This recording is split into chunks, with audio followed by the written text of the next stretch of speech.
Rasulullah ketika mencuci tangan, beliau mengalirkan air ke tangannya lebih awal. Dialirkan Nabi. Nah, setelah dialirkan Nabi antara dua tangan, wa yushaffiquhu, beliau akhirnya tasbik, menggenggam. Nah, sama kan? Sebelum analisa kesehatan tuh ada, Nabi sudah mengajari cara mencuci tangannya. Cuma kita ini terlalu pintar, lalu kan kita baca hadis itu tadi.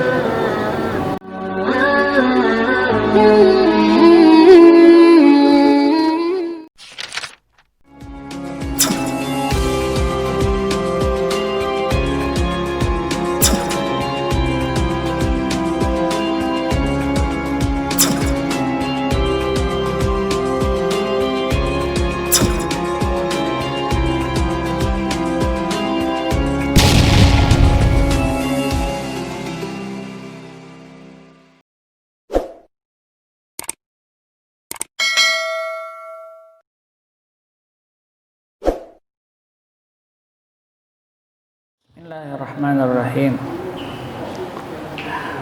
Wa bima'na wa bihi salafus salih anna Allah ta'ala al-karim yaftah alaina futuhal arifin wa yaj'alna wa iyyakum minal ladzina yastami'una al-qawla fayattabi'una ahsanah bisirril Qur'an wa bisirrin nabi wa ahlin nabi wa bisirril Fatihah.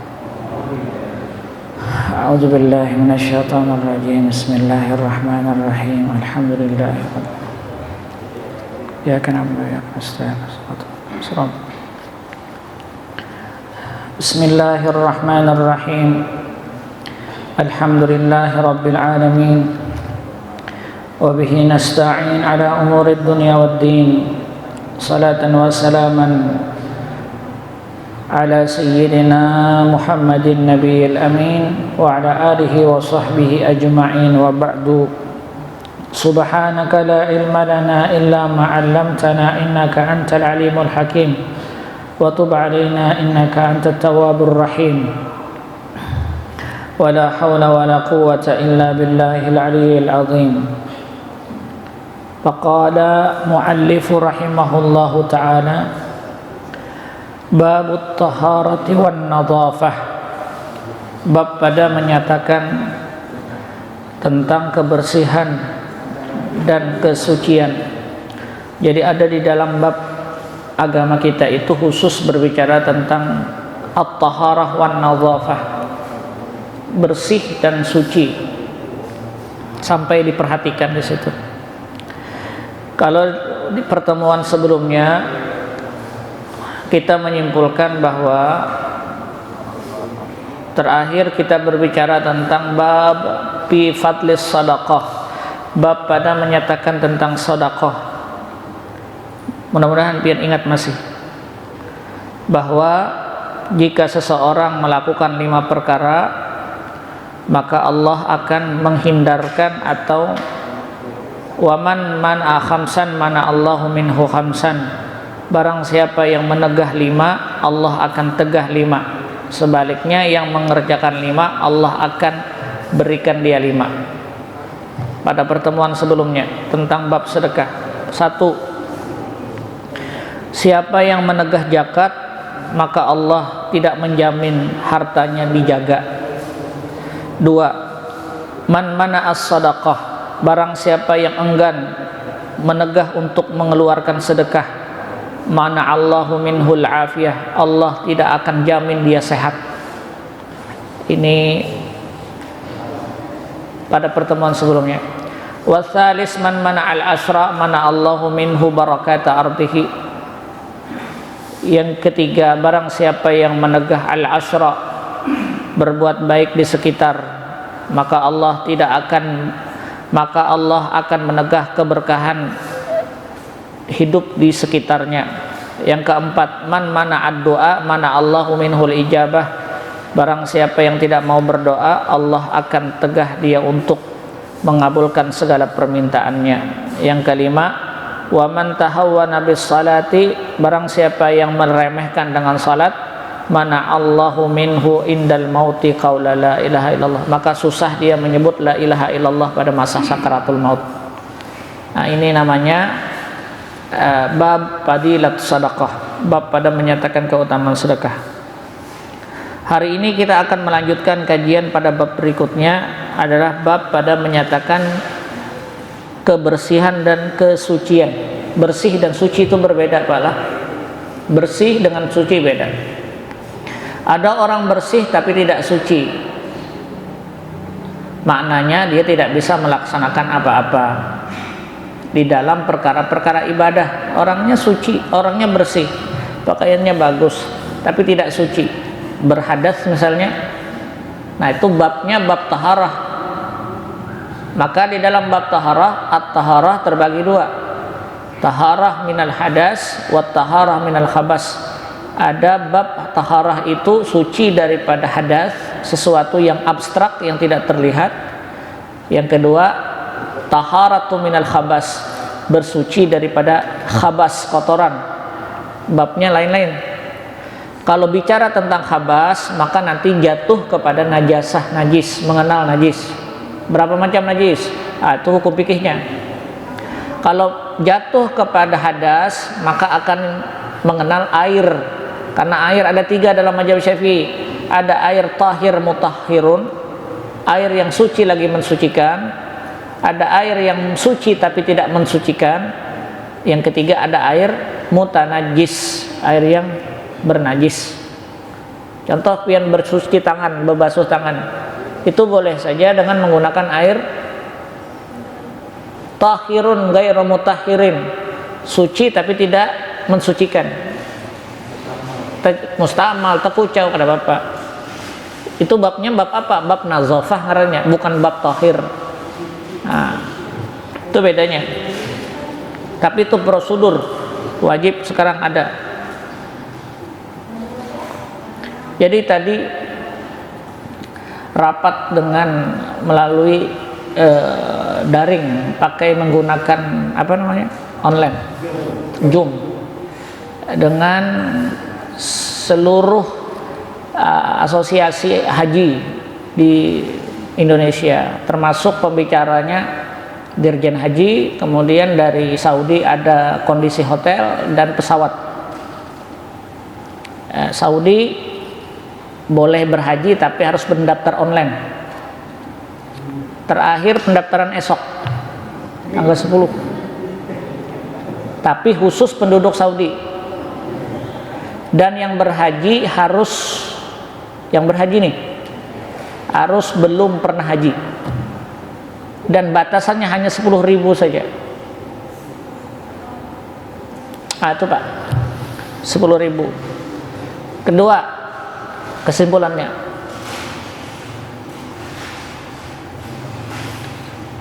bahwa nanti kalau dibuka penerbangan umroh, pramugari seluruhnya menggunakan protokol kesehatan.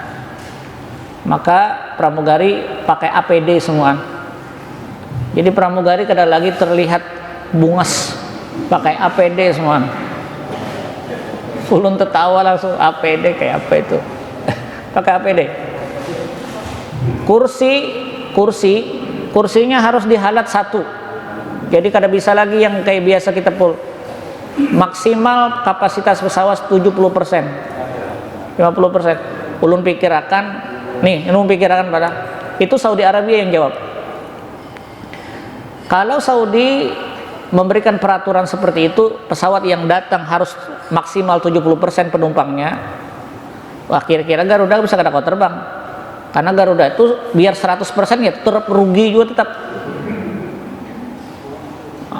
Artinya kesimpulannya adalah bahwa kos umroh kemungkinan meningkat. Nah, itu ulun prediksi. Sudah, kita berpendar dunia tuh.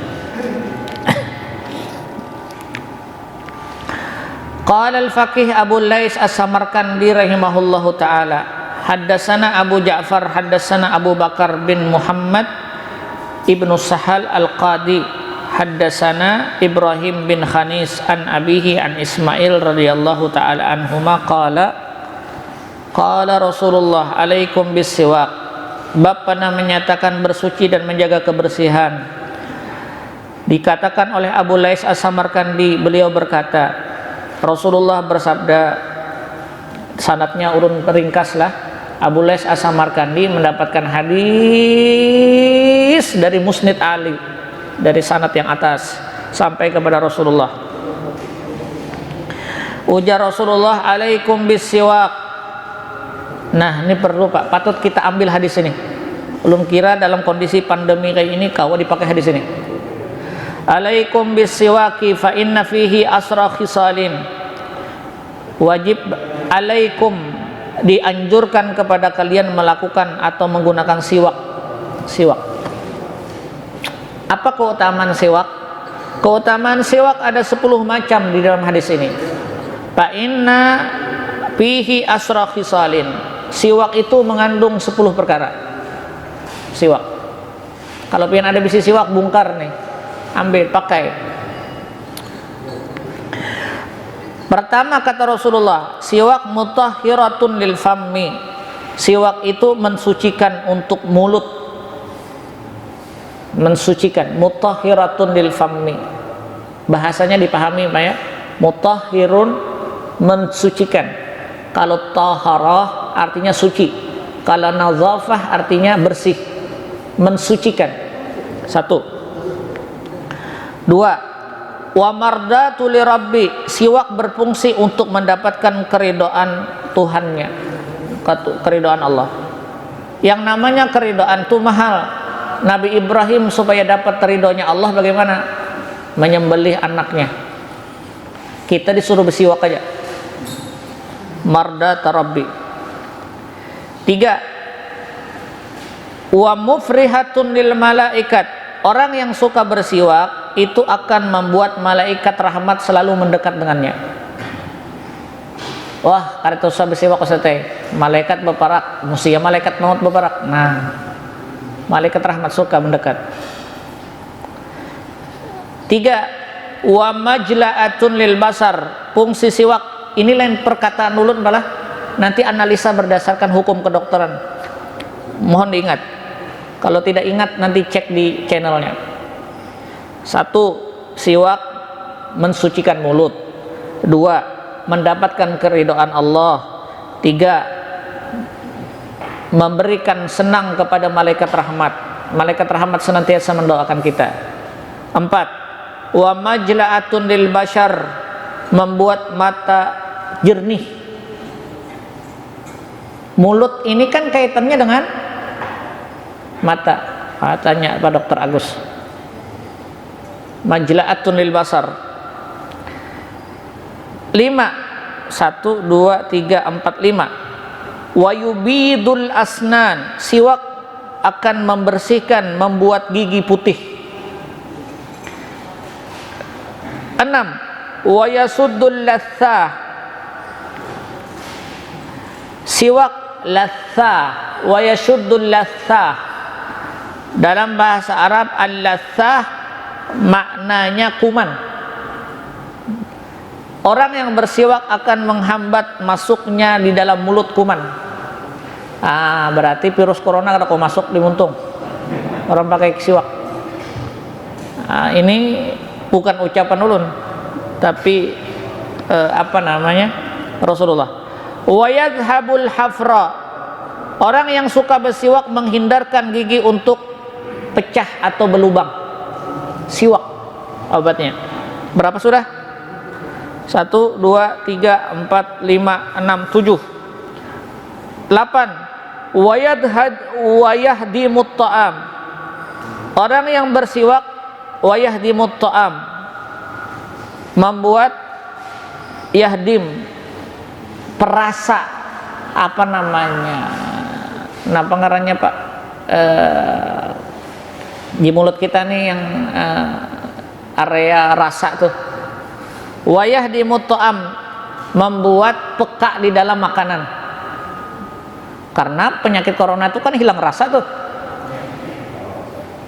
Hilang rasa. Ulun tanya, ada salah satu jamaah umroh kena, menelpon ulun, Ustadz, ulun sini nelpon hingal-hingal, ada bisi kursi roda lah jadi awak lama menyewa barang julun kursi roda di kantor kerja kena sih. Kerjaannya berdagang keliling, jadi kemana-mana pas kena. 28 hari dirawat di rumah sakit. Sekarang dinyatakan negatif, tapi awak masih lama aja, sudah pakai swab. Nah, wayah dimut to'am, hilang perasa Pak. Ulun menyampaikan ini gara-gara ingat itu tadi, wayah dimut to'am, akan membuat rasa itu muncul.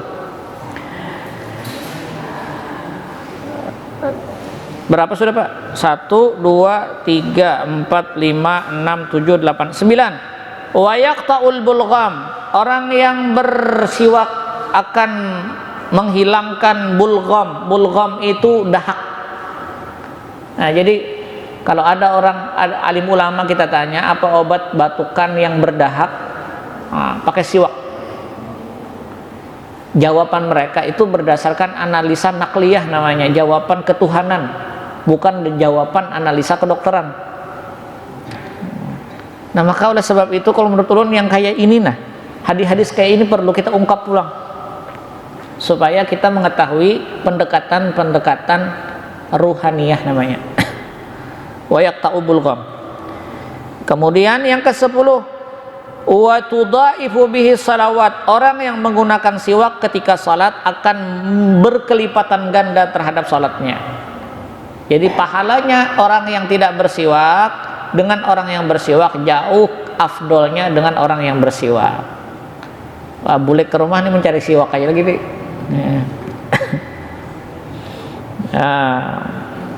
Hadis riwayat Abu Lais As-Samarkandi. Wa qala haddatsana Muhammad bin Fadl haddatsana Muhammad bin Ja'far wa anil Hasan bin Atiyah rafa'ahu ila Nabi, hadis marfu daripada Atiyah, Hasan bin Atiyah, Rasulullah bersabda, al-wudu'u syatrul iman, wudu itu adalah bagian daripada cabang iman. Wasiwaku syatrul wudu, dan siwak itu adalah bagian daripada kesempurnaan wudu. Jadi wudu adalah bagian keimanan. Untuk mendapatkan kesempurnaan wudu artinya orang yang menggunakan siwak. Nah, karena ujungnya nih pala, bolehkah siwak itu dikias dengan sikat gigi? Khilaf di kalangan ulama menjadi dua pendapat atas asumsi karena siwak itu terkait dengan bahan atau alat yang digunakan. Karena yang digunakan Nabi siwaknya ya bahannya ada. Berdasarkan rujukan hadis ini. Kalau kita katakan bahwa siwak itu adalah sikat gigi, maka faidahnya saja, secara esensinya saja yang kita dapat, bahwa sikat gigi itu adalah membersihkan kepada mulut, sedangkan siwak adalah bagiannya banyak di 10 macam, diantaranya mendapatkan keridhaan Allah. Nah, itu yang ngalih itu. Apakah sama dengan sikat gigi? Nah, yang itu yang akhirnya pecah para ulama itu dalam pendapatnya. Bagi ulama mutaakhirin seperti Dr. Yusuf Qardawi, beliau menyamakan antara siwak dengan sikat gigi karena memaham terhadap nilai atau hasil tujuan akhir di dalam proses siwak, yaitu membersihkan mulut. Pendapat seperti Ibnu Qayyim al-Jauziyah mengatakan siwak ya siwak berdiri sendiri, bukan sikat gigi, atas asumsi bahannya tuh Pak, jenisnya nang. Lalu kan wah ini kan muncul sikat gigi mereknya siwak, bahan utamanya siwak, dicampur juga, dikambuh lawan macam-macam, biar ngarannya siwak tetap Pepsodent sampai turang, kan ngarannya tetap Pepsodent. Lalu ujar Rasulullah, walaula an asyqa ala ummati, andai kata aku tidak merepotkan, memberatkan kepada umatku, la amartuhum bisiwak inda kulli salatin, maka akan kuperintahkan mereka untuk melakukan siwak di setiap salat. Maknanya apa Pak? 1, secara johir hadis menyuruh kepada menjaga kebersihan. Johir hadis. Dari kata-kata ini, bagi yang mengatakan siwak adalah bagian daripada sikat gigi, maka sunat kalau sebelum sembahyang itu berkumur-kumur. atau sikat gigi. Dalam hal ini bisa dikembangkan dengan menjaga kebersihan. Akhirnya sampai masa-masa yang kayak ini akhirnya muncul untuk mencuci tangan. Sebelum masuk kan harus cuci tangan loh. Nah, ya. Coba kena pasang CCTV-nya, CCTV yang kada bersih cuci tangan, jangan lagi kelanggar toh. Nah, kacau aja buahnya. Cuci tangan. Pak, ada pernah melihat edaran cara mencuci tangan yang berapa macam? 8 apa? Kayak ini apa ngarannya tuh? Cara mencuci tangan yang betul sampai gini kalau lah. Jar. Hanya disimbur. Nah, ulun membaca hadis tentang bagaimana Nabi cara mencuci tangan. Antara baina kaffain, antara dua jari beliau tangkupkan. Rasulullah ketika mencuci tangan, beliau mengalirkan air ke tangannya lebih awal. Dialirkan Nabi. Nah, setelah dialirkan Nabi antara dua tangan wa yusyaffiquhu, beliau akhirnya tasbik, menggenggam. Nah, sama kada? Sebelum analisa kesehatan tuh ada, Nabi sudah mengajari cara mencuci tangannya. Cuma kita ini terlalu pintar, lalu kada kita baca hadis itu tadi. Padahal lawas dah agama kita tuh melajari. Nah, pas muncul produknya lain produk Islamnya lagi. Padahal Nabi sudah melajari Pak. Jauh 1400 tahun yang lalu sudah diajarkan oleh Rasulullah.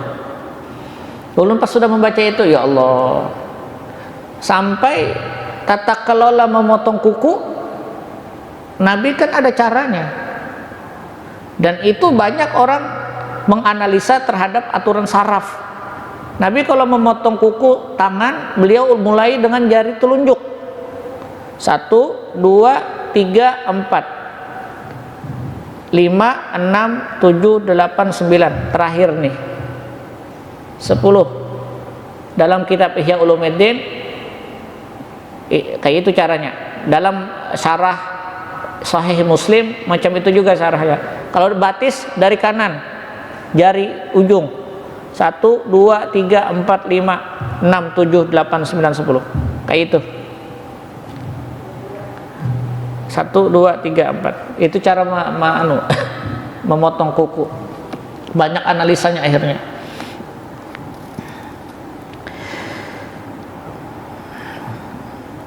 Walaula an asyqa ala ummati la amartuhum bisiwak inda kulli salatin.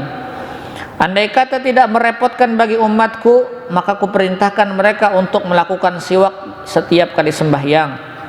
Wa rak'atani yustaqu fihima, 2 rakaat orang yang bersiwak afdalu min 70 rakaat la yustaqu fiha, lebih afdal 70 rakaat dibanding orang yang salat tidak menggunakan siwak.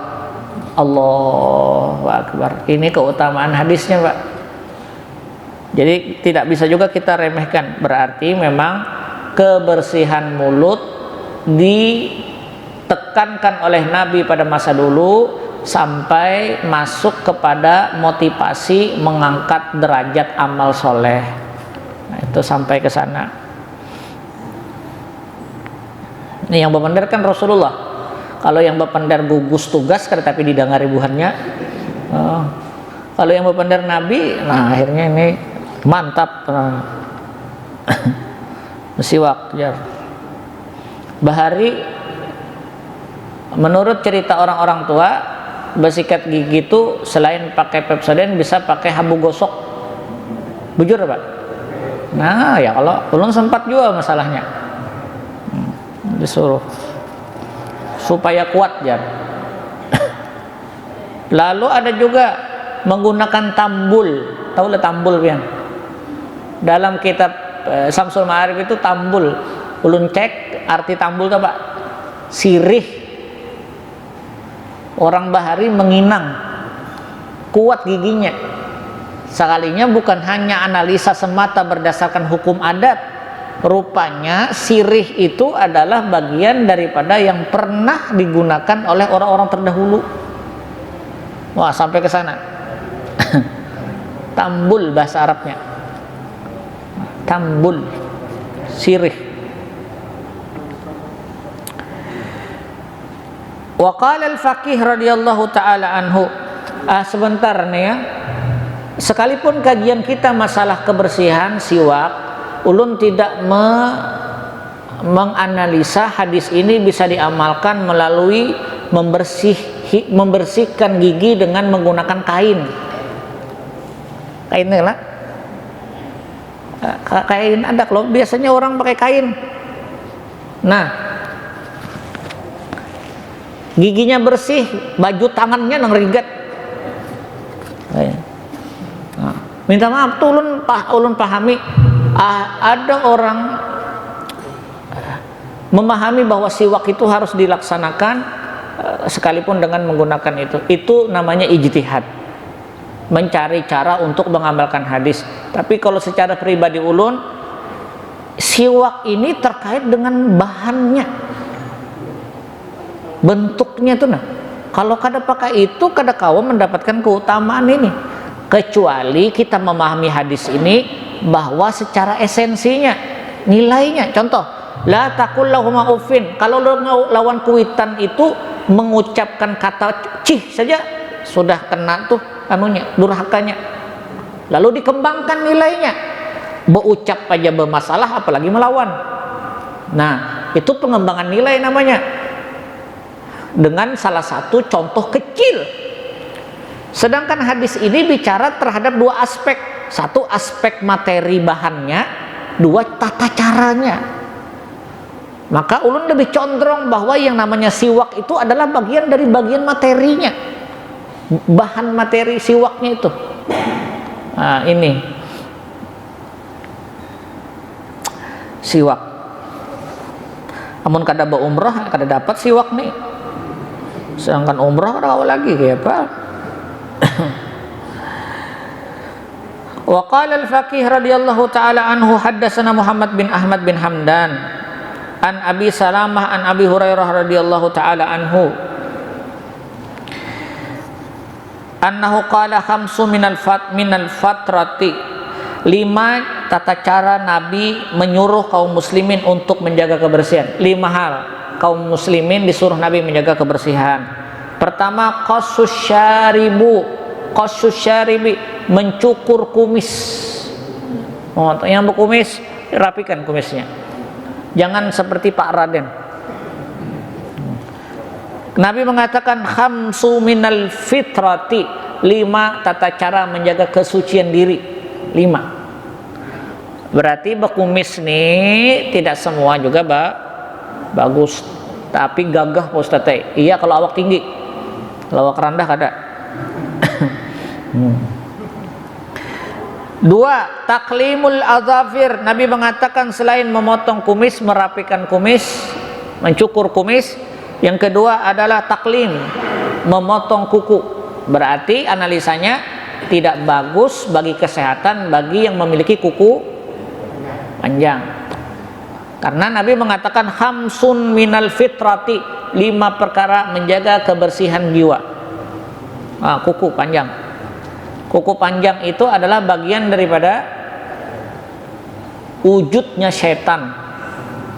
Karena dalam hadis disebut bahwa di antara ciri-ciri setan memiliki kuku yang panjang, yang kotor, yang di bawahnya bernaung anak buahnya, yaitu jin. Kalau di Pak Ustadz jar, kukunya panjang tapi gasan gawian. Kan ada gawian yang melibatkan kuku panjang, fotokopian biasanya angkat tuh kuku panjang sedikit, sebuting dipanjangkan. 2. 3. Wahalqul anata, menjaga kebersihan yang di bawah. Kada usah ditafsirkan.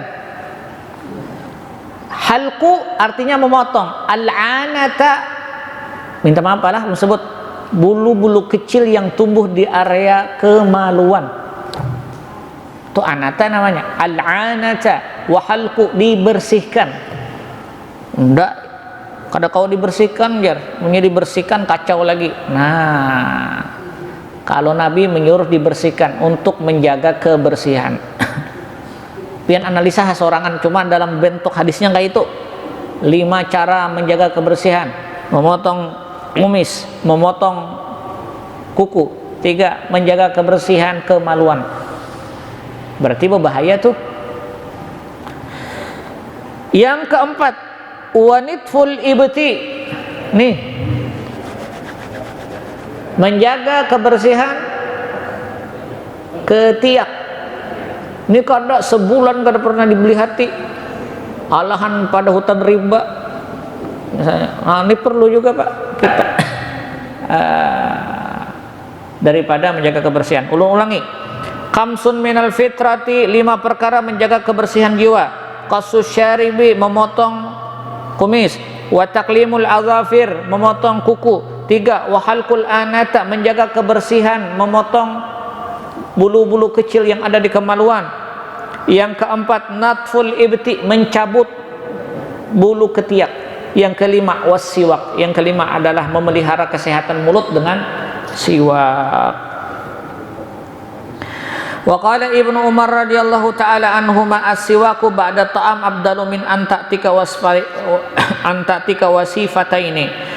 Ibnu Umar berkata bahwa bersiwak setelah makan, habis makan pian bersiwak. Nah, ini habis makan apa ngarannya? Pundut nasi dengan intalu asin. Nah, habis itu bersiwak. Bersiwak lebih afdal, lebih diutamakan daripada oleh Abdullah bin Umar dibanding memerdekakan hamba sahaya. Berarti pahalanya besar.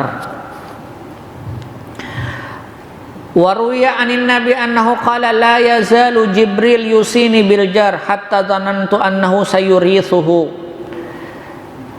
Rasulullah pernah bersabda, Jibril sebelum aku meninggal dunia, kata Rasulullah, Jibril senantiasa turun, yang asalnya sekali selalu turun, apalagi ketika bulan Ramadan. Dan ketika Jibril itu turun bertemu denganku, yang pertama kali dipesankan oleh Jibril kepadaku adalah berwasiat tentang tetangga. Tetangga, berarti tetangga juga bagian daripada besar di hadapan Allah. Hatta zanantu, sampai aku mengira, kata Rasulullah, annahu sayurithuhu, bahwa dengan pesan Jibril kepadaku itu tentang tetangga, aku mengira tetangga itu akan mewaris kepada hartaku. Jadi dulu orang-orang jahiliyah, dia tidak ada kadar hukum waris yang tetap. Anak angkat dapat, pokoknya siapa aja dapat. Akhirnya dalam agama kita diatur berdasarkan yang disebut dengan furudul muqaddarah, ketetapan berdasarkan hukum pasti. Nah, itu harus dibagi dulu secara hukum pasti. Kalau tidak, maka sama dengan tradisi jahiliyah. Nanti kalau sudah tahu bilangannya terserah lagi, hendak bagi rata. Yang penting diberitahu dulu. Ya, kalau sudah diberitahu itu bisa kada jadi bagi rata. Banyak anggitku lah jar. Nah, jadi harus diberitahu dulu. Wala yazalu yusini bisiwak hatta zanantu annahu yadurru dini. Lalu aku diwasiatkan oleh Jibril senantiasa dengan menggunakan siwak, sampai aku mengira siwak ini menjadikan sebuah kewajiban dalam keadaan apapun. Untung adalah bagian sunat, kalau kada berdosa kita. Wala yazalu yusini bin nisa hatta zanantu annahu yuhramut talaqqa. Lalu Jibril datang kepadaku, selain dari hukum tetangga, siwak, Jibril juga berwasiat kepadaku tentang perempuan, untuk senantiasa menghibur dan memuliakan perempuan. Wah, agama kita itu memuliakan perempuan, Pak. Hadisnya nih, Jibril senantiasa memberikan wasiat kepadaku tentang perempuan. Baca hadis tentang hadis wada, hadis haji wada. Dalam hadis haji wada, pesan Nabi diantaranya memuliakan perempuan. Bagaimana caranya? Nah, itu takuni masing-masing perempuan pian. Nah, kalau ulun kada usah apa-apa Ustaz, muliakan saja dengan emas antam jar. Nah, itu sakit kepala am. Hatta zanantu annahu yuhramut talak, sampai aku mengira ketika Jibril mewasiatkan kepadaku tentang perempuan, aku mengira diharamkan mentalak mereka. Talak adalah bagian daripada melepaskan hukum pernikahan. Wala yazalu yusini bis salatil lail hatta zanantu anna khiyara ummati la yanamun bil lail. Lalu Jibril berwasiat kepadaku tentang sembahyang malam, sampai aku mengira sebaik-baik umatku itu adalah orang yang tidak pernah tidur di malam harinya. Jadi ada berapa wasiat Jibril kepada Rasulullah? 1 tentang tetangga, 2 tentang siwak, 3 tentang perempuan, yang keempat tentang salat malam. Ada 4 yang diwasiatkan oleh Jibril ketika dalam kondisi Nabi hendak wafat. Nah, yang jadi syahid atau kajian hadis kita adalah terhadap kajian bahwa Jibril mewasiatkan tentang siwak. Artinya siwak masuk dalam jajaran yang penting, karena sampai Jibril mewasiatkan kepada Rasulullah sebelum meninggal dunia. Waruya anil A'mas an Mujahid qala abta'u Jibril ala nabi summa atahu faqala ma habasuka ya Jibril, qala wa kaifa na'tikum wa antum la taqlimuna azbarakum. Satu ketika diceritakan oleh A'mas daripada Mujahid, Rasulullah bercerita kepada para sahabat. Ini kisah nih Pak ya, kisah nih. Satu ketika Jibril ini dinanti-nantikan kedatangannya oleh Rasulullah. Pak abta'a, lalu Jibril ini terlambat, lawas kada turun. Summa atahu faqala, lalu datang Jibril setelah itu. Ma habasuka ya Jibril. Rasulullah sembari berkata kepada Jibril, Jibril, kenapa yang menyebabkan engkau lambat datang, sedangkan aku berharap engkau datang? Waqala, jar Jibril, kaifa na'tikum wa antum la taqlamuna asfarakum. Bagaimana saya bisa menjumpai engkau ya Rasulullah, sedangkan ada para sahabatmu itu yang panjang kukunya? Boleh dikatakan Pak, Jibril aja karena mau berparak, apalagi malaikat rahmat. Nah, berarti nanti kalau pian ada melihat anak cucu panjang kukunya, tegur, karena rumah itu tidak akan masuk malaikat rahmat. Malaikat rahmat aja yang kada masuk, malaikat maut tetap masuk.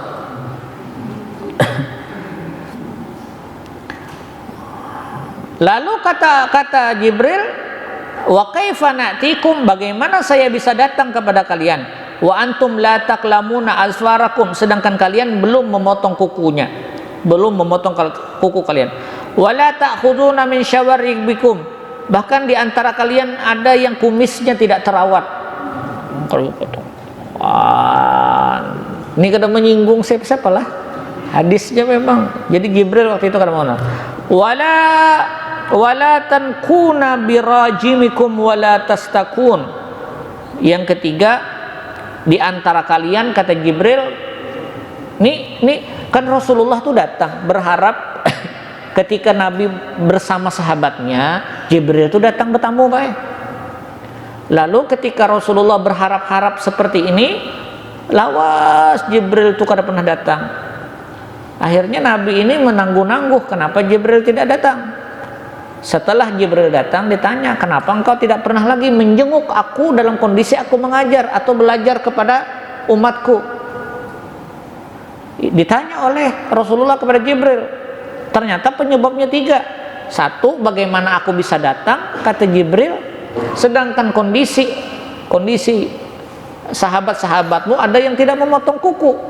2, bagaimana aku bisa datang sedangkan ada sahabat-sahabatmu yang tidak mencukur kumisnya.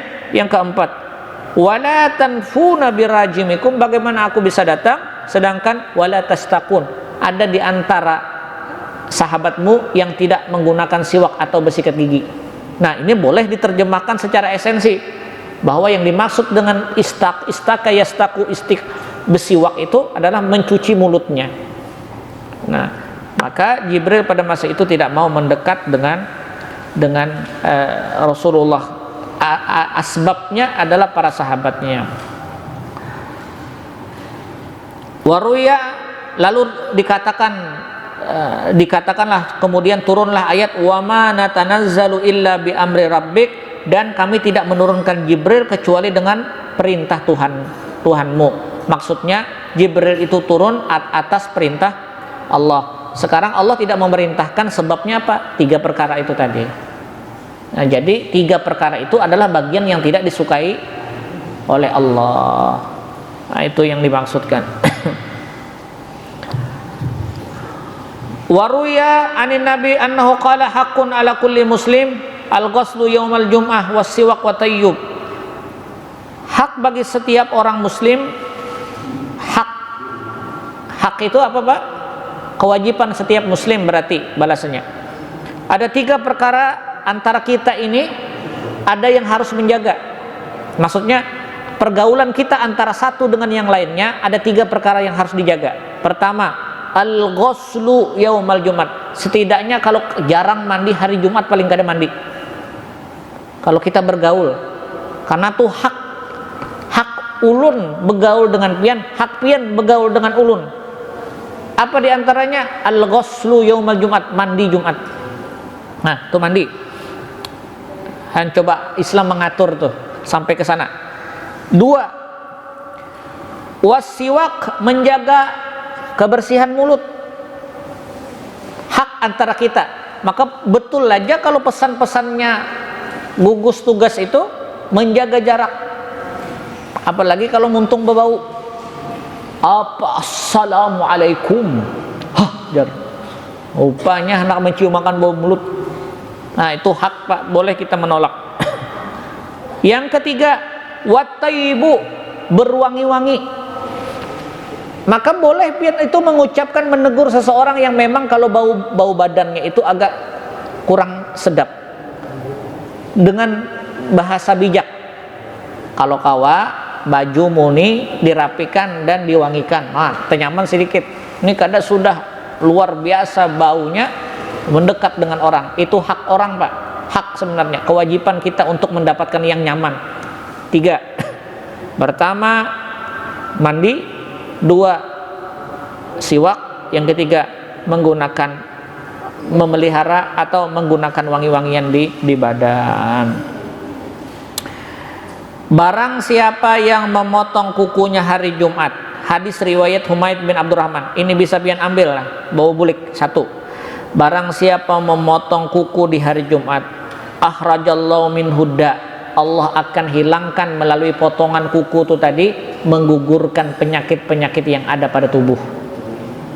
Hadis riwayat Humaid bin Abdurrahman.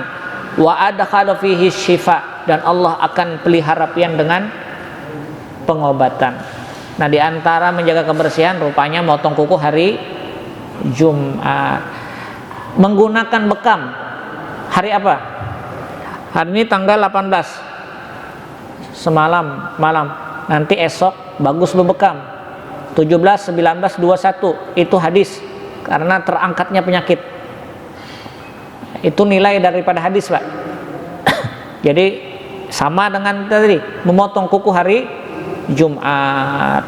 Allahu a'la wa a'lam bissawab. Sampai di sini dulu. Nah, masih masalah kebersihan.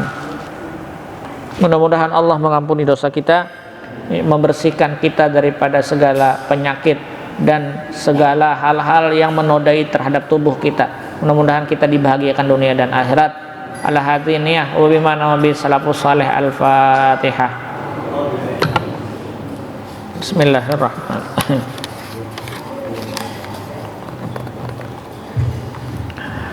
Amin ya Allah, nas'aluka ya Rahmanu ya Rahim. Allahumma faqihna fid din wa 'allimna ta'wil warzuqna fahman nabiyyin wa hifzal mursalin wa ilhamal malaikatil muqarrabin. Ya hayyu ya qayyum bi rahmatika nastaghis, aslih lana dinana alladhi huwa ismatu amrina wa aslih lana dunyana allati fiha ma'ashuna wa aslih lana akhiratana allati ilaiha ma'aduna waj'al hayata ziyadatan lana fi kulli khair waj'al mauta rahatan lana min kulli syarr.